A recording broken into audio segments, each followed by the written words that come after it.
এরকম মানে কল্পনা করছেন পানি মাছ আমরা সব বার করতে পারছি না, এই পানি জলে মাছটা আমরা বার করতে পারছি মানে যা আছে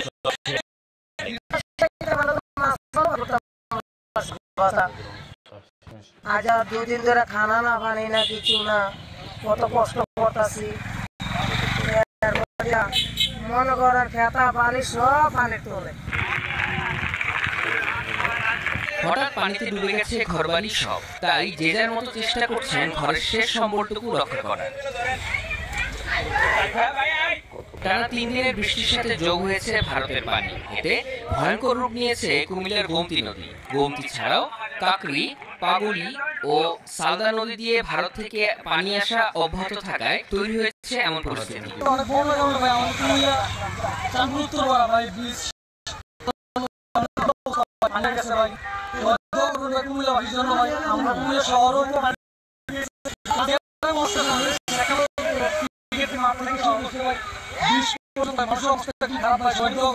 রাত্রে পানি আছে, সব শেষ পানি আছে, কষ্ট করে। আর 2 ছেলে 15 রকমই আমরা বাঁচতাম আসে আর কি, বাঁচার কাম শেষ। এমন পরিস্থিতিতে আতঙ্কের সমার করছেন নদীর তীরবর্তী বাসিন্দারা। তারা বলছেন গত 1 যুগের মধ্যে এত পানি দেখেননি তারা। ঘরবাড়ি ডুবে যাওয়ায় টিকারচর এলাকায় শহর রক্ষা বাঁধে আশ্রয় নিয়েছে শতাধিক পরিবার।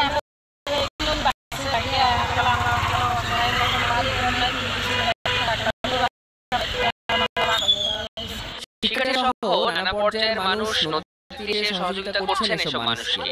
ঘর থেকে প্রয়োজনীয় জিনিসপত্র বের করা ছাড়াও ব্যবস্থা করছেন কেউ কেউ। যেসব ভাইদের ওদের ঘরগুলো ডুবে গেছে, ওদের ঘরের মাছ খাবার আমরা সর্বোচ্চ চেষ্টা করছি নিয়ে আসার জন্য, যতটুকু নিয়ে আসা যায়। আসলে একটা ফ্যামিলিতে বসবাস করার জন্য বিভিন্ন ধরনের জিনিসপত্র প্রয়োজন হয়, আমরা যতটুকু সম্ভব হয়েছে আমরা ফিরে যাওয়ার চেষ্টা করছি। আর এখন যেটা সবচেয়ে বেশি প্রয়োজন এখন হচ্ছে খাদ্যের ব্যবস্থা করা। আমরা হচ্ছে আমাদের টিম নিয়ে সকাল থেকে এখানে অবস্থান করতেছি।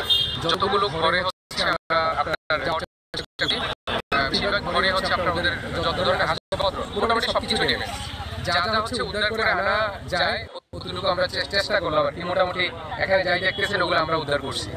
তো আর সামনে মানুষের আরো বাজে অবস্থা, খুব দুর্ভোগ। আপনার ঘর থেকে এমনও হচ্ছে আপনার ঘর থেকে ওদের হচ্ছে সিঙ্গেল একটা জিনিস আনা যায়নি, বিকজ হচ্ছে রোডটা হচ্ছে আপনার সংকীর্ণ। ওদের ঘরের এখানে এমন অনেক সব ঘর আছে যেটা আগে মাল ঢুকানো হয়েছে, পরে হচ্ছে আপনার ঘরে দরজা তৈরি করেছে, টিনের ঘর। তো সেক্ষেত্রে হচ্ছে আপনার ঘরও ভাঙা যাচ্ছে না, মানে খুবই বাজে অবস্থা, মানুষ প্রচন্ড দুর্ভোগের ভিতর আছে। গোমতী পাড়ের বেড়িভাঁজে ফাটলের খবর পেলেই তা রক্ষায় ঝাঁপিয়ে পড়ছেন স্থানীয় স্বেচ্ছাসেবীরা। বালুর বস্তা সরবরাহ করছেন বিভিন্ন স্থানে। এছাড়া নদীর বাঁধ কোথাও ঝুঁকির মধ্যে পড়েছে কিনা তা পর্যবেক্ষণে মাঠে তৎপর রয়েছে কুমিল্লা পানি উন্নয়ন বোর্ডের সদস্যরা।